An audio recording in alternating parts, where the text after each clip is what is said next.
So I thought I would offer anyone who is interested a bit of a look into the study approach that I'm going to be taking over the next month or so to try to really make a bigger dent into this study of Burmese. I feel like I've kind of really made some progress with developing my study techniques over the better part of this year. And so I thought it might be interesting to share some of that with you today. So right now it's 5:35 p.m. and I'm going to do about a 30-hour study session, and then from that study session I'll cut out the parts that I think is relevant to have a look at so you get a general feel for this whole session, and then present it in a video. So here we are. Where are we today?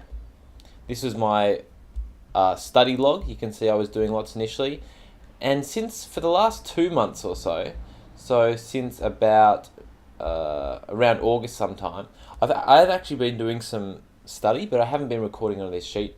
I've just been recording it on a piece of paper which sits next to my light switch in my bedroom. So I fill in roughly how many minutes I've spent on Burmese each day on that sheet of paper just before I switch my light off and go to bed. And what I've been doing is passive study. So every night when I'm making my lunch for the next day, I listen to Burmese by ear, this tape session, these kind of tapes, for approximately 15 minutes. And today is October 8th, and I've kind of planned out turning all of the Burmese by ear tapes into Anki Cards in preparation, hopefully being done by October 27th, which will give me about 10 days to revise all of the content and hopefully be fluent in those 12 chapters of the book. Quick recall by November 7th, which is when I'll be heading off to Myanmar. So here we are today, and my plan is to get about halfway through making Anki Cards for chapter number 2. So what I'm up to right now is I'll go across to my Anki Cards, and I did a little bit of work on it this morning as well. But I'm up to 2.3, it must be now. Done 2.2 numbers, and we're up to lesson 2.3. So this is how I'm going to approach that. Just go straight into 2.3. Lesson 2.3. 3 new words that we need at this stage. Say them after the tape. Where? Burma, Here.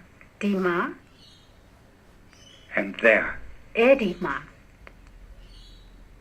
All 3 end in the suffix ma, which means in or on or at, and it's pronounced with the breathed M that you practiced earlier. Now you say the new words. What's the Burmese for where? Burma, And Behma, here? Dihma, Dima, And there. Edihma, Edima, Now copy this. Burma Evele, Where is it cool? Dima Ebare, It's cool here. You notice that dima comes before the verb in Burmese, the other way round from English. Supposing you were choosing somewhere cool to sit on a hot day, how would you say, it's hot here? Dima Pubare, Or, it's hot here, isn't it? Dima Pureno, Yes, it's very hot. So at this point, it's probably worth me pausing for a second and just explaining a little bit more about what's going on. So I've actually heard all of this stuff quite a lot before because I've listened through this tape multiple times at a passive level. So the Romanization, or the English letter kind of representation of what I'm hearing, I'm just making it up. There's actually no standardized way of representing Burmese with English letters. So that means that for me to learn any of those ways, it's kind of debatable which one I should learn, and it's a bit hard to decide. And also it's going to take me a while to learn that method. So I know that by me just writing it down in a way that I can understand, that's going to be sufficient to cue my memory and for me to develop hopefully relatively proficient spoken Burmese, at least within the scope of this text. So I'll just continue as I was.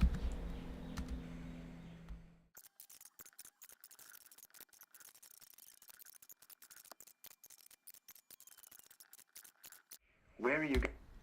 Okay, so you may have noticed that I'm not actually writing down every combination, and that's because all I'm trying to do is capture at least one example of this type of sentence structure.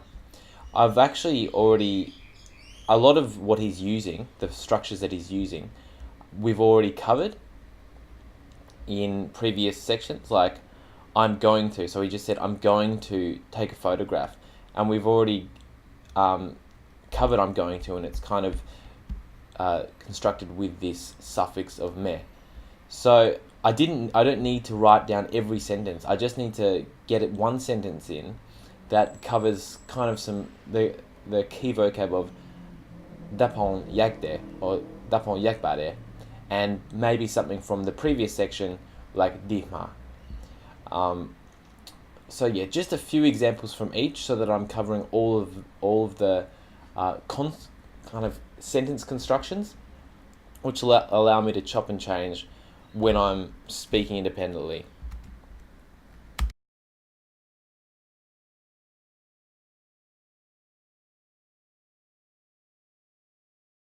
Try these sentences now. How would you say, do you want to drink Pepsi? ပက်ဆီတောက်ချင်သလား No, I don't. မတော့ချင်ပါဘူး I want to drink sparkling. sparkling တောက်ချင်ပါတယ် You want to stop here, don't you? ဒီမှာရချင်တယ်နော် No, I don't. မရက်ချင်ပါဘူး I want to stop over there. အဲ့ဒီမှာရက်ချင်ပါတယ် 2.5 numbers. You already know how to ask for things. Okay, so I've now been going for slightly over 15 minutes, and this is planning on being like about a half an hour study session. So that's probably enough for now. So the plan now is to turn these things into Anki cards, and I've actually set this up in such a way that if we have a look at these cards, we've got English, Romanization, and lesson number, and that's the same as the order of these columns. So this yellow means that I've already turned up to here into Anki cards, and what I'm going to do right now is turn all of this data into Anki cards. First I need to fill down with these columns.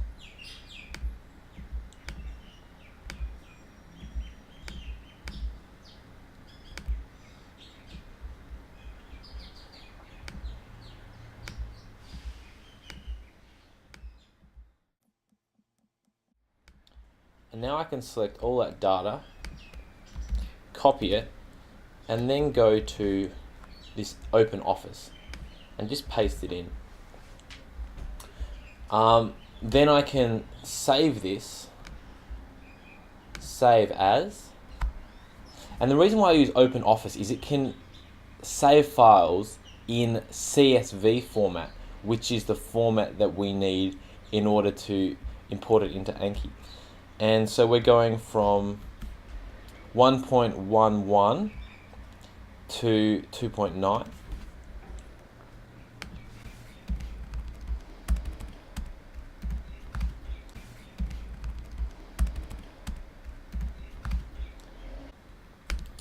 And that has been saved in the correct format.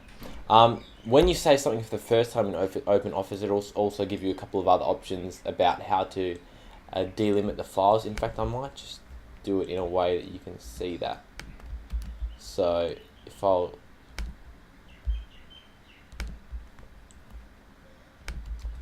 for example, if I go File, Save As, so this is if you're doing it from the start. See, you need to save as a CSV. I'll just go example, save it to documents, and then you come up with saving current format, which is a CSV format, and then you need to, you can leave these actually, I think probably the best thing to do here is to set this field delimiter to a colon and the text delimiter as this one. It doesn't matter that much, but this is just, these are two things that's going to appear between these different cells, so that when Anki imports it, Anki can recognize, it can turn this spreadsheet, which will then be saved as a CSV, which is a text file. When we're going from the text file back into Anki, it will turn it back and spread the data out into the Anki fields as we want it to. Okay, so that's been saved. Now we can go to Anki.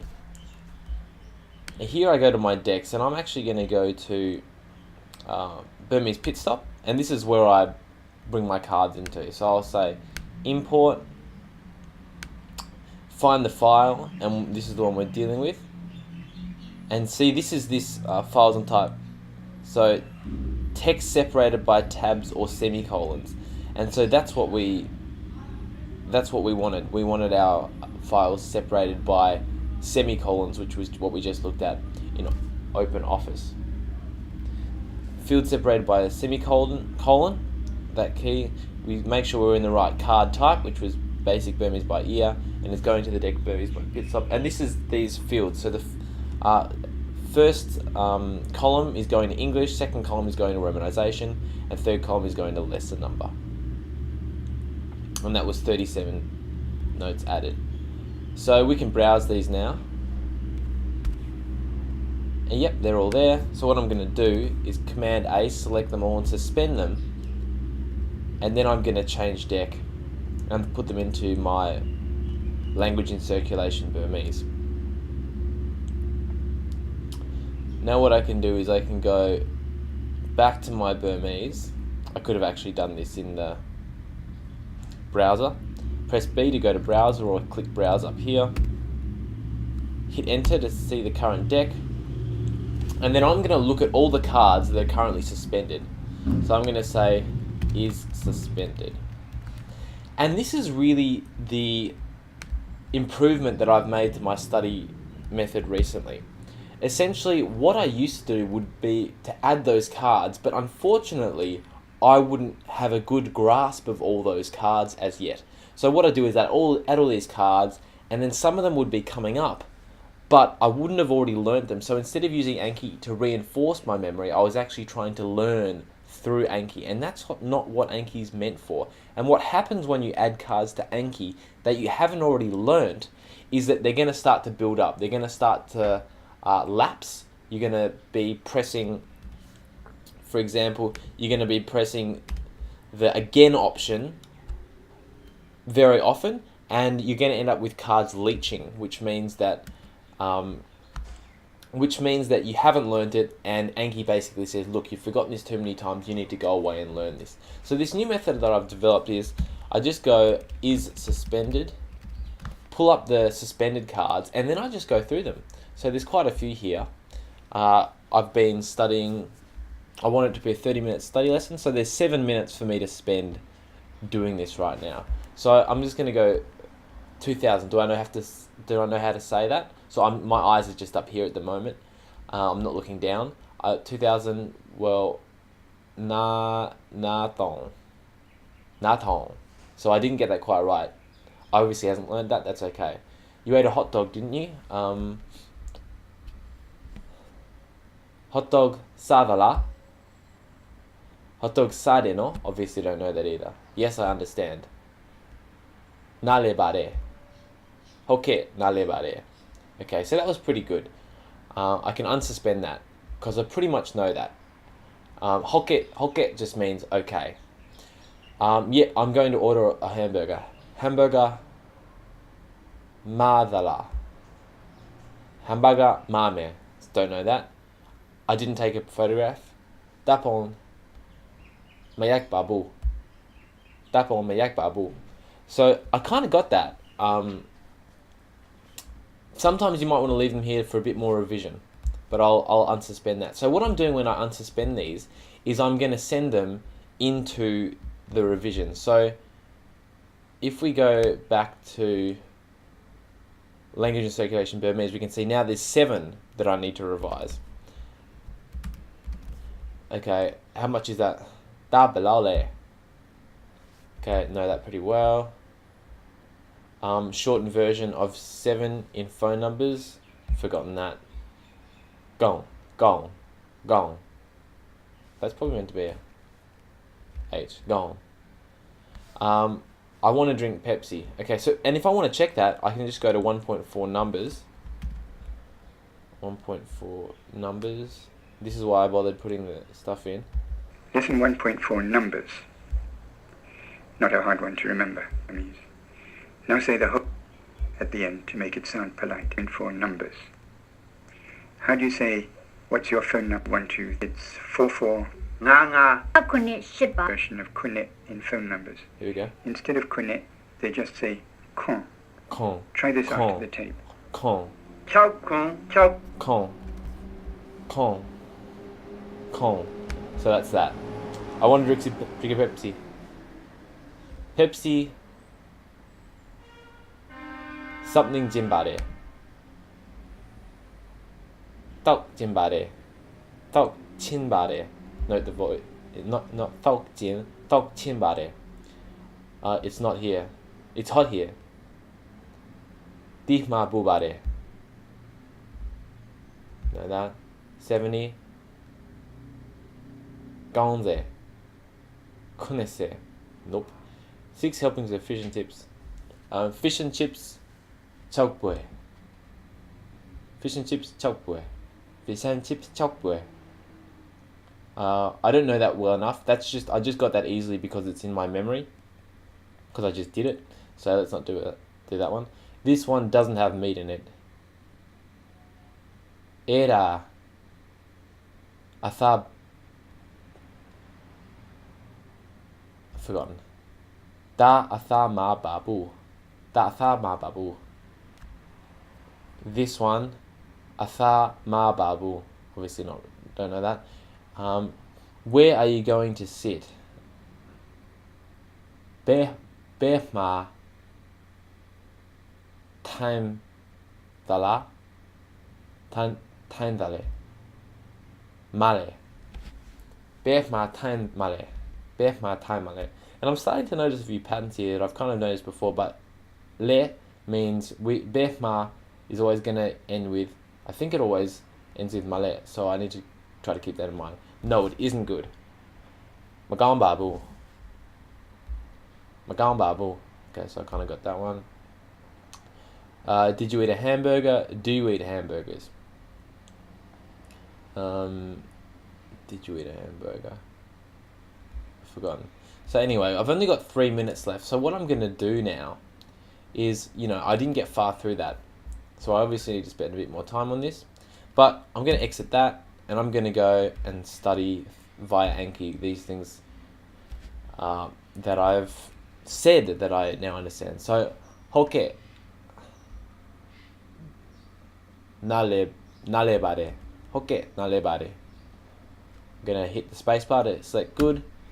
Burmese 80. Shise. Yep. Didn't take a photograph. Dapong mayak babu.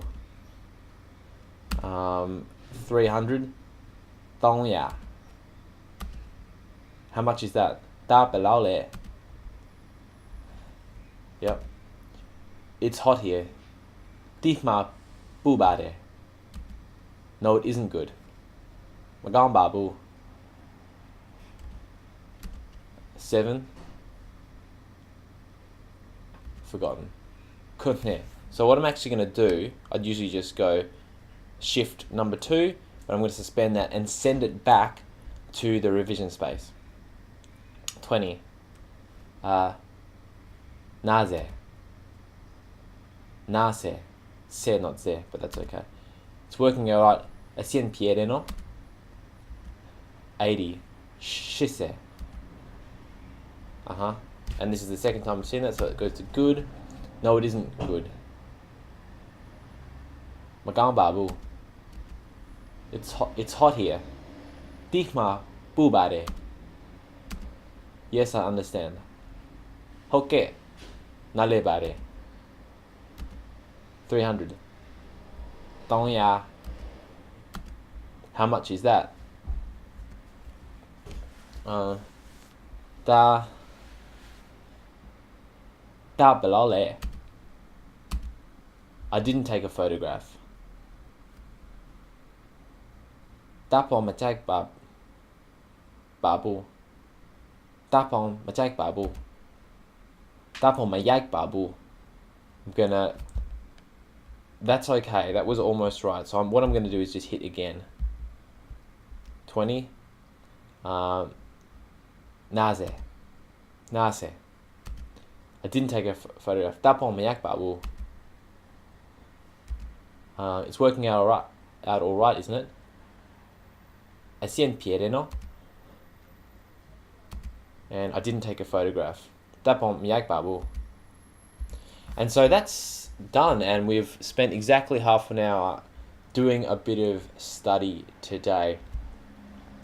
What I'll just add is, obviously my pronunciation isn't perfect, but my plan is that at the end of this, I will then, once I've come to the end, and now I can turn them yellow because they're in Anki, but once I've come to the end of these days, and I've got those 10 days free, my plan is to work through these unit reviews, and that will be reinforcing the correct pronunciation for me.